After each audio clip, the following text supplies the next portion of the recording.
Kita mau bersama kamu dan mendengarkan kamu, ya Allah. Ya Allah, ampunlah dosa para syuhada di Aceh, ya Allah. Ya Allah, ampunlah para ulama-ulama di Aceh, ya Allah. Ampunlah dosa guru-guru kami di Aceh, ya Allah.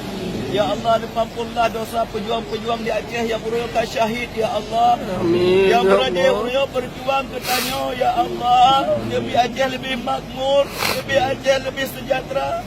Tapi ketika mereka berjuang, mereka syahid dalam medan tempur, ya Allah.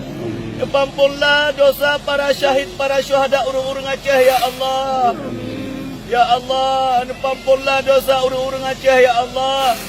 Ampunlah para dosa-dosa Kebantan yang selama ini nasilap nasalah kepada Ron, ya Allah. Ya Allah, tidak ada manusia yang tidak berdosa, ya Allah, kecuali hanya satu, yaitu Rasulmu Nabi Muhammad sallallahu alaihi wasallam, ya Allah. Ya Allah, ampunlah dosa-dosa kamu, ya Allah. Ya Allah, ampun dosa anak-anak yatim yang ada di Aceh, ya Allah. Ya Allah, ampunlah dosa urung-urung yang namun dengan kamu, ya Allah.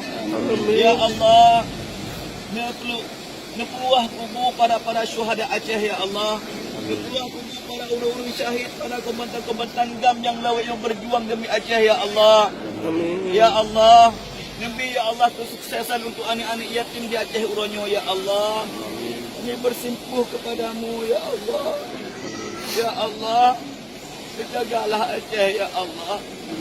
Ya Allah, berikanlah keamanan, berikanlah ketentraman yang abadi terus di Aceh, ya Allah. Lena konflik-konflik, ya Allah. Ya Allah, oh, Lena konflik di Aceh, ya Allah. Ya Allah, berilah kesejahteraan kepada kamu di Aceh, ya Allah. Ya Allah, berilah kemakmuran bagi kamu di Aceh, ya Allah.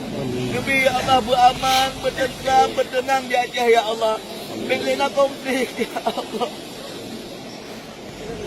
Ya Allah, ampunlah dosa urung-urung yang korban syahid di Aceh, ya Allah.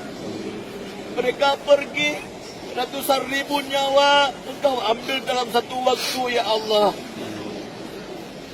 Ada di antara orang tua kami, ada saudara kami, ada anak-anak kami. Apakah dosa-dosa